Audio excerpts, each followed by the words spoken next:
Here it is, another Os&D. I had a Os&D on my the load before this one. Surprisingly, I got another Os&D on my second load, but this one is damaged product from a shipper. So what I'm gonna do, I'm only gonna take a box for myself, and then I'm gonna give the rest of it to I found a food bank close by that I'm gonna give the rest of it to. And here's the rest of the Os&D from the first one that I had, which are all juices. So I'm gonna give them some of the juices, and I'm gonna give them 3 boxes of this turkey because I was told to get rid of it. You know what I mean? But I ended up making this video already. I just didn't post it as yet. So now I have this second Os&D. So I'm just gonna add this clip in at the beginning and check the rest of the video. It's valuable information.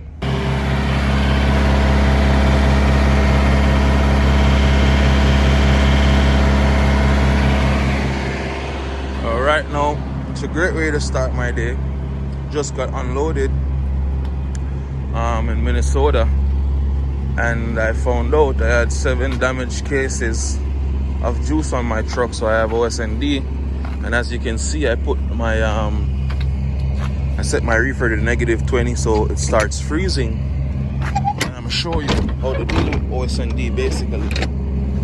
So these are the cases that they claim to say that are damaged, and as you can see, that one is open at the bottom.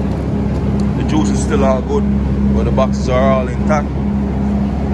I contacted risk management, and they told me to send the bills in, take a photo of the thing, and as long as it's under 7 cases, then I can basically get rid of it,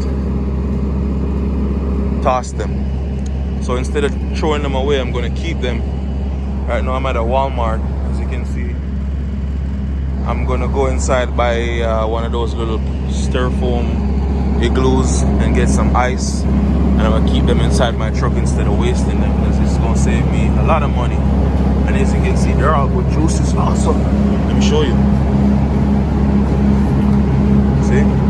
All intact.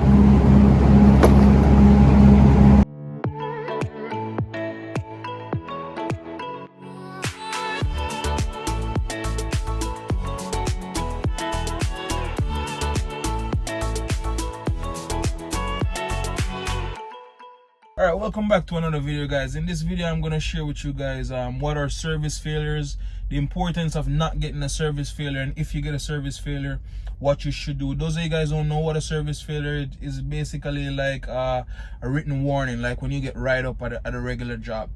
You know what I mean? So I'm going to share information on that. Also, most importantly, Os&D. If you have Os&D on your truck, what you should do, and those of you guys that don't know what Os&D is basically overage, shortage, or damaged products on your truck. You know what I mean? And having Os&D, it could actually benefit you. You know what I mean? So stick around in the video. I have a lot of valuable information that I'm going to share. Also, if it's your first time to the channel, please subscribe to the channel. I drop a lot of videos on working at Transam and being a new truck driver in general. Like the video at the end of it if you think all of this makes sense or this benefits you. Share your own opinion. If you have any if you had any Os&D in any instances working at the company that you're working at, share it down below in the comment section and let me know. Any questions or concerns, drop them in the comment section. I always respond to my comments. You know, and I'll see you guys in the video. Check it out. Alright, so as you guys can see, as I showed you a while ago, that small clip of that I had Os&D on these juices, and as you can see, I have one for myself right now that I'm actually sipping on. Let's get into it. What happened? Okay, so ran the load from Florida, got there to Minnesota to get unloaded, and then I found out, they called me and told me they had 7 damaged cases on my truck and they're refusing it. Okay, when you get an Os&D, the first thing you need to do before you touch the product or anything, you need to call risk management. You know what I mean? And let's say it's like 3 in the morning and risk management is closed. you got to call your driver manager and let them know, and they're going to tell you to wait on risk management. When risk management open, then you call them, you know what I mean? I should probably drop the number. I'm going to drop the number in the description so you guys can have the number just in case you forever, some instance you don't have it or whatever the case. I'll drop that in the description.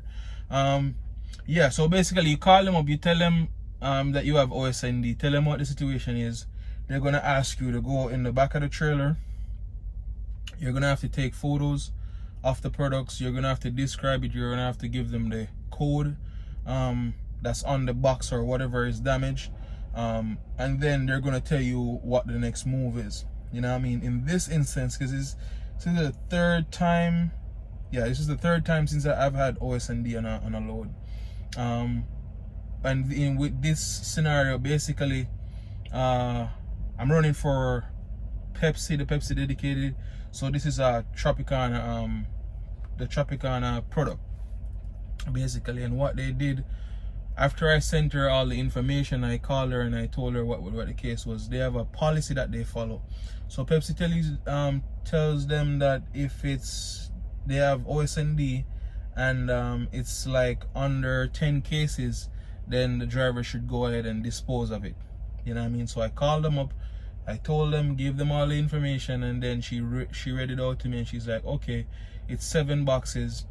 You can go ahead and dispose of it. So they tell you to just throw it away.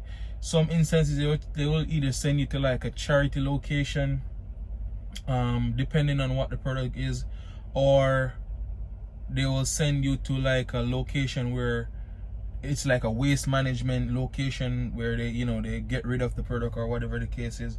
But in this one, it was only a pallet with the 7 boxes, so they told me to get rid of it off the truck. Just throw it away and put my empty car in and keep going.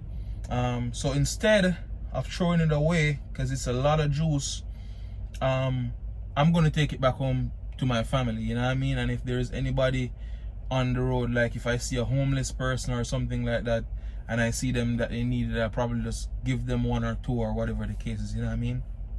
I have no problem doing that. You're not getting in trouble for keeping it also, as long as you're not going in there and like interfering with products that they give you that is actually shipped. You're not getting in trouble because they told you to throw it away, so they don't care what you do with it, you know what I mean? So you can keep it for yourself if you want, you know what I mean?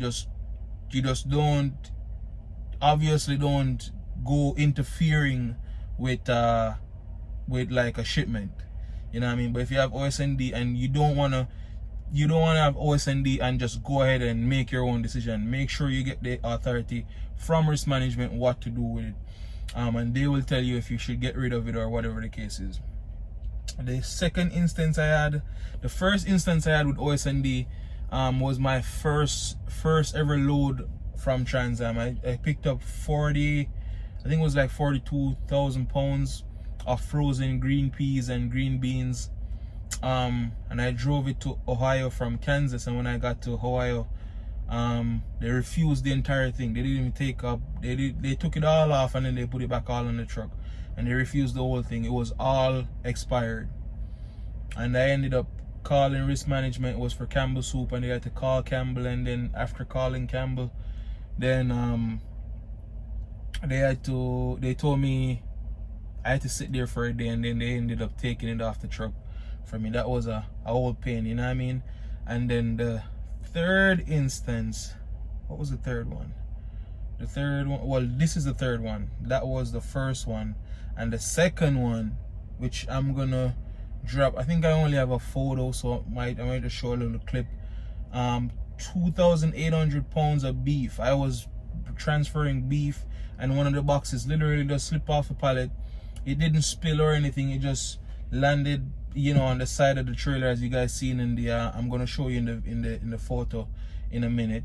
And they sent me to a location. They had me pay $500 to get the pallet off the truck. They took the pallet off the truck and basically rewrapped the box and put it back on the truck. And then I think that was a misunderstanding, because they thought that receiver was gonna take it, but they didn't.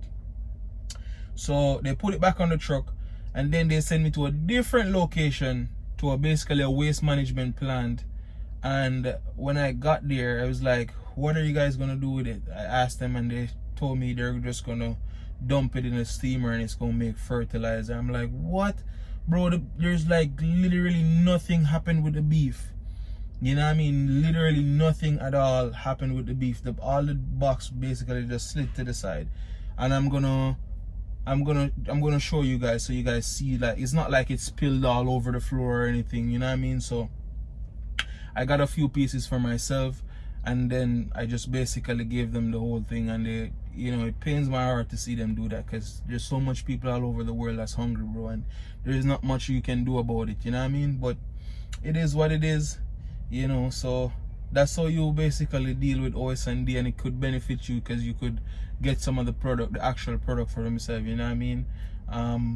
I've known of I'm not telling you guys to do this, but I've known of drivers selling stuff, you know what I mean? Like, basically they give me these things and tell me to toss them. You know somebody that's gonna buy them, you can sell them if you want. Me personally, nah, you know what I mean? I'd rather keep it for myself or give it to somebody that's in need. But sometimes you get some Os&D, bro, and some stuff, dog, like, you know, it's really, I don't know how they do this thing, but if the box is like literally just small damage or something, or a pallet shift, the receiver usually doesn't accept it, you know what I mean? And then they tell you to get rid of it or whatever the case is. But make sure you get the go ahead, make sure you listen to what risk management tells you to do, you know what I mean? Don't make a decision on your own because you can get in serious trouble for doing something stupid, you know what I mean?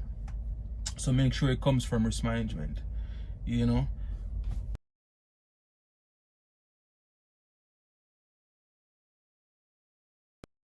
Alright, so you seen that little clippings of the box, and you see what the condition of the box was. It didn't spill over or anything, and that was all inside. All that was inside of it was just really big chunks of beef, you know what I mean? I got for myself probably like 15 pounds, you know what I mean? And as you can see, I showed another clip also with my cooler inside my fridge. It was stocked from top to bottom. I had nowhere else to put beef, you know what I mean? I didn't want to be greedy, so I just took a few pieces and then I watched them dump it in the steamer and they turned it into fertilizer, I guess, or waste or whatever the case is. So that's how you deal with overage, shorted and damage, Os&D. The next thing is service failures. Now, like I said, service failures are basically like a written warning. If you do something wrong, let's say, how you get a service failure? Let's say you got a load, they gave you a load and they gave you X amount of time, because sometimes Transam gives you like a really long time to get the load here. For some reason, on your way you decide to stop and you take some extended breaks, you know what I mean? Or you stayed in your sleeper berth for like 13 hours and for some reason you got there late. They will give you one if you get to the location late, like you failed to make it there on time. So whether it be pickup or delivery, I'm gonna share how I got multiple service failures before, but I'm gonna show you how to resolve them and what you should do in case you get one. Perfect scenario, I was going down to Florida when I was running regular OTR freight, and I met up with a friend of mine in Tennessee, right? So I had a lot of time on my hands, which I don't usually do, but we were both in Tennessee at the time, so I met up with him. We went and had like a Subway and just, chill and talk about trucking and all that stuff for like 2 hours. It was still on my shift time, so it wasn't affecting my drive time or anything. I was still ahead. I was like 5 hours ahead. That was gonna be there before my delivery time, so I was still on time. So I get down to Florida. It turns out there was an accident. You know what I mean? There was an accident on the highway, and then it basically took up my entire time. So it made me deliver the load late. They gave me a service failure. Then they called me up and asked me what, because when you get a service failure, your driver manager is gonna call you maybe like a day later or so. You know what I mean? They're gonna call you up and they're gonna discuss the service failure with you. So they called me up and I was like, why did you guys give me a service failure? Because I got there like probably like 10-15 minutes later than the time, and before, when they realize you're gonna be late, they're gonna call you on your phone, they're gonna ask you if you're gonna make it, And they know, even if you tell them, yeah, I'm gonna make it, whatever the case is, they know they're gonna still give it to you. Then you're gonna hear that message coming in and say reported service failure. So they call me up and they basically, my driver manager is like, oh, let me see here, they put that you took an extended break. So the time when I went in Tennessee and I stopped with my friend for the 2-3 hours, they seen that I stopped, you know what I mean, because they can see my logs. So they seen that I stopped, and not even the fact that I still had a lot of time to get the load there, the fact that I stopped there, and even when I told them there was an accident on the road, they didn't care about that. All they were caring about is that the fact that if I had kept going instead of stopping, I wouldn't have gotten that service failure. You know what I mean? They would see it and then they could have avoided the service failure or whatever the case is. They've given me service failures many times where it's not my fault. You know what I mean? Night dispatch can be your enemy. Let me tell you that. Like, I don't deal with it right now that much because I run the dedicated, but before, night dispatch can be your enemy. Not all of them is bad, but I remember, man, it was a long story. I was waiting for a relay. They told me to go to the point. I got to the point. They said the relay was going to be there XYZ time. I stayed up, I waited. Relay didn't come. I texted them, nobody responded. Then they responded 2 hours later saying the relay is 179 miles away when he should have been there like 2 hours already. I waited like 3 more hours, waited up. I was so tired. Waited up again. I had to be the one kept asking over and over. Finally, the relay was supposed to be there like 11 o'clock last night. The relay never got there until 6 o'clock. So I called them up. I was like, what's going on? And they were like, oh, the relay ran out of time and we needed to go XYZ place to go meet them. So I go there. They send me the location. When they send me the location, it's on the opposite side of the road because it was the highway and it was a rest area. So it's freaking freezing. It's like 5 degrees outside. I get out the truck, walking around looking in this truck stop, can't see this guy. Then I had to go back and forth and the long waiting on the phone for the long answers, and it was just a pain. And to the end, as soon as I got the load was late. I heard they send me the message, reported service failures. I'm like, how is it my fault? Like, I literally stayed up all night, kept asking, and what happened, the relay driver ran out of time and sent the information to the night dispatch. And I don't know if they were asleep or whatever the case is, but they didn't send me the message. I had to, when I called them like later in the morning, that's when they finally decided to tell me, okay, the relay was up the road. And they made it seem like I was asleep, because they even sent me a wake-up call message on my Garmin right after I texted them. And I was like, why would they send me a wake-up call? And when my driver manager called me and we was going over it, she said, oh, we seen they send you a wake-up call, but this is the trick. They send me a wake-up call, but the time from where they sent me the wake-up call and the time I sent the message, it was only 1 minute apart. So there's nowhere I was sleeping. Then they could see me conversing back and forth, asking, where's the relay, this, that, and the third. You know what I mean? So once you get your driver manager to realize that it's not your fault, they can take it off. You know what I mean? And you don't want to get too many service failures. I feel like they can fire you, because if you're at a regular job and you get too many write-ups, they can fire you just for that. You know what I mean? But I don't know of any instance where they've fired anyone from service failures. But you don't want to get too much. The most important thing why you don't want to get too many service failures, if you're trying to make more money at Transam, and if you guys haven't checked that video out, it says how to make more money at Transam, and it says Transam pays up to 50 cents per mile. If you're trying to get on one of those accounts, if you get too many service failures, like the dedicated account that I'm on right now, they're not going to give it to you.